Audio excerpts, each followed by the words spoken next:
እማዬ ተረጋጊ እንጂ። ምኑን ተረጋጋሁት? አንቺ ልጅ ዘረፋ ነው እንዲያልሺው 200 ሺህ ብር ብለሽ ቃል አስገብተሽ እንዴት ነው እንደዚህ የምታደርጊው? እትዬ በጣም ይቅርታ፣ እኔ እንደዚህ እንደሆነ አላወኩም ነበር። አሁንም ቢሆን ሂሳቡ እንዴት እንደዚህ እንደደረሰ አልገባኝም። ሀና እኛን ጥፋተኛ እያደረግሽን ነው እንዴ? እኔ እናንተን ጥፋተኛ አላደረግኩም። ሌሊቱን ሙሉ ሳስበው ነበር፣ ግን ለአባዬ ሕክምና ይህን ያህል ገንዘብ አይወጣም። አስፈላጊ ከሆነ ደረሰኙን ላሳይሽ ይችላል።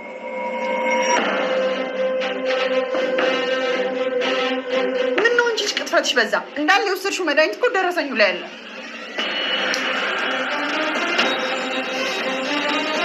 እንዴ ዶክተር፣ ይሄን መድኃኒት እኮ አባዬ 2 ቀን ነው የወሰደው፣ ለዛውም በቀን 1። ኧረ እባክሽ እውነት በአንቺ ቤት ሰው ማታለልሽ ነው አይደለም?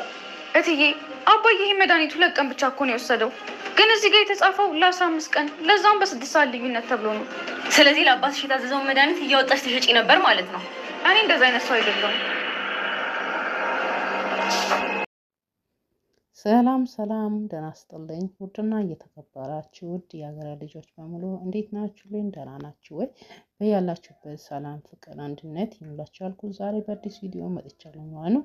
ቪዲዮን ከወዳችሁ ሼር፣ ላይክ፣ ሰብስክራይብ እያደረጋችሁ ቤተሰቡን ማለት ነው። ኖላዊት ክፍል 48 ደርሰናል ማለት ነው። እንደምታዩት ሀና ጉዳይ እንግዲህ በጣም እያሳሰበን ነው ማለት ነው። ሀና በጣም ታሳዝናለች። እንደምታዩት በአባቷ ሕክምና ብላ ብዙ ውጣ ውረዶችን ሰው ቤትም ገብታ ሰርታ በጣም አልተሳካላትም ማለት ነው። ሆኖም ወይዘሯና አግዝሻለሁ፣ ግማሹን አግዝሻለሁ ብላ በተነጋገሩበት በመሀል ገብቶ ደግሞ ዶክተሩ አጨበረበረ ማለት ነው። ዶክተሩ ብቻ እንጃ እየተነጋገሩት በ200 ሺህ ነበርና ዞሮ ዞሮ ሄዶ እንግዲህ እሳቡ በጣም በስቶ ማለት ነው። እንዴት አባዙት፣ እንዴት ክኒኑ እንዴት እንደተገዛ በጣም ኦቨር ነው እንግዲህ ወደ 600 ሺህ ደረሰ። በዛ ላይ ደግሞ ያው እንግዲህ ሀናንም ቤት ውስጥ ያሉት ሁሉ ገለልተኛ አድርጓሉ። ሁሉ ባይሆንም በተለይ ወይዘሮ ሜላት እና ወይዘሮ ሜላት እንኳን አይፈረድባትም። ሆኖም እሷ እየተነጋገረችው ሀና አግዝሻለሁ ብላ ያገዘችው በቅንነት ማለት ነው። አግዝሻለሁ ብላ 200 ሺህ ብር ነው እንግዲህ እየተነጋገረችው። ከዛ በላይ እንግዲህ ዶክተሩ ነው አጭበረበረ ማለት ነው። ሀና እንግዲህ እንደምታውቅ በጣም ታሳዝናለች፣ ግራ ተጋብታለች። ምንም የምታውቀው ነገር የለም። እንግዲህ ዋጋው ማለት መድኃኒት የተገዛበት በጣም ርካሽ ሲሆን እዛ ጋር የተጻፈውና እዛ ጋር ደግሞ ከፋርማሲ የተገዛ መድኃኒቱ አንድ አይደለም። እንግዲህ አጭበርብሮ ነው እዚህ ጋር መድኃኒቱን በውድ ዋጋ ከእንደገና በሕክምና ምርመራውን አጠቃላይ እንግዲህ በውድ ዋጋ ደምሮ እንግዲህ ቁጭ አድርገዋሉ። ሀና እንግዲህ ግራ ተጋብታለች።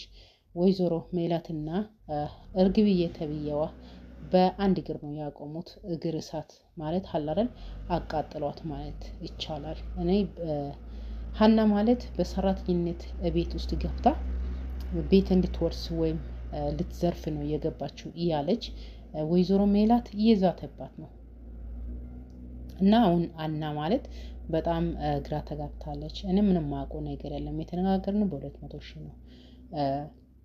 አስተን የሚባለው ደግሞ መጥቶ ከዶክተሩ ጋር ተነጋግሯል። ዶክተሩ የሀና አባት ሕክምና ምን ላይ ነው? በጣም ሕክምና ዋጋ በዝተዋል ብሎ ሲጠይቅ አንተ ማነክ የሚከፍል? አንተ አይደለህማ፣ የሚከፍለው ሌላ ሰው ነው። አንተ የመንበነክ እና ምን አስጠይቀሃል ብሎ እንግዲህ ዶክተሩ መልስ ሰጥቶታል ማለት ነው። ከዛ አሰንም እንግዲህ አንተም ብሎ ዝቶበት በዚህ አትቀጥልም ብሎ ዝቶበት ወጣ ማለት ነው።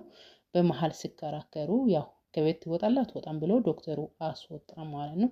መጨረሻ ላይ የሀና አባትን ለመጠየቅ የቤት ማለት መኝታው ስገባ አንድ አጋጣሚ ዶክተሩ መጣ። ስነጋገሩ ነበርና አሰን እንግዲህ ዶክተሩን አፋፉን ብሎ ነው ከቤት አስወጣ ማለት ነው።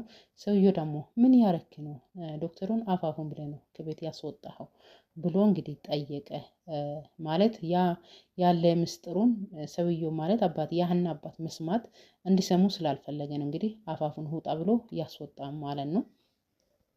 እና በመሀል ያው እንግዲህ በጣም እየተጨናነቀች ያለችው ማናት? ሀኒቾ ነች። ሀኒቾ በጣም ታሳዝናለች።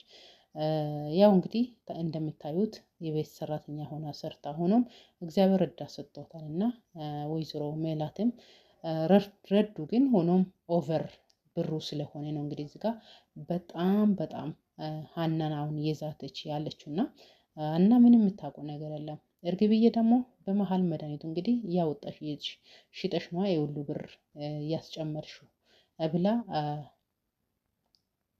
እርግብዬ በጣም እየተሳደበች ትገኛለች ማለት ነው። ወይዘሮ ሜላትም እንደዛው። ግን ሆኖም ወይዘሮ አስትር ደግሞ የሜላት እናት ማለት ነው በጣም ለሀና ነው እንግዲህ እየረዳች ያለችው። ሀና እንደዛ አይነት ነገር አታደርግም፣ በፍጹም የምታደርግ ልጅ አይደለችም። እሷን ታዋት፣ ምንም የምታውቀው ነገር የለም፣ ምስኪን ነች እያለች ነው እንግዲህ ለሀና እየረዳች ያለችው እና ከእንደገናም ሌሎቹም እንደዛው ለሀና ነው እንግዲህ ያዘኑት ያሉት ማለት ነው። እና ብቻ ከባድ ነው። እቺ እርግብዬ ተብዬዋ እኔ እንጃ ውስጤ ምንም ደስ አላለኝም። በጣም ነው የሚጠላት። በነገራችን ላይ ድራማ ቢሆንም ነገር ስራው በጣም ነው የምታስጠላኝ ማለት ነው። ደስ የሚሉኝ እቺ ወይዘሮ አስትር ተብዬዋ የሜላት እናት ማለት ነው። በጣም ደስ የሚሉት ናቸው። እቺ ደግሞ በጣም ሀኒ ማለት እንደዛ አይነት ሰው ነች፣ እንደዚህ የምታደርግ ልጅ አይደለችም እያለች ከእናቷ ጋር ደግሞ በጣም ነው የምትከራከረው። አንቺስ ሀና ላይ ነው የሚታግዢ እያለቻት ነው ሜላት ደግሞ እየተቆጣቻት ያለችው ማለት ነው። እንግዲህ አስቡ፣ እግዚአብሔር ስረዳ ወገንም ሰጥቶታል፣ ጠላትም ሰጥቶታል ማለት ነው። ሀና ምንም የምታደርገው ነገር የለም። የምታውቀው ነገር እስከሌለ እግዚአብሔር ደግሞ ከጎኗ ነው እና ብቻ ምን እንደምታደርግ ሀና ግራ ገብታታለች፣ ግራ ተጋብታለች ማለት ነው። እግዚአብሔር እንግዲህ ከጎንሽ ይሁን፣ ጸልዩላት ማለት ነው። ሀና በጣም ነው የምታሳዝነው። አልፎ ተርፎ ኢትዬ አስትር ማለት የሜላት እናት ልጆቹ መጥተው እንግዲህ ከመኝታ ላይ ተነሱ፣ ስራ ስሩ፣ በዚህን ሰዓት ለምንድን ነው የምትተኙ ብሎ እንግዲህ ያስነሱ ነው ማለት ነው።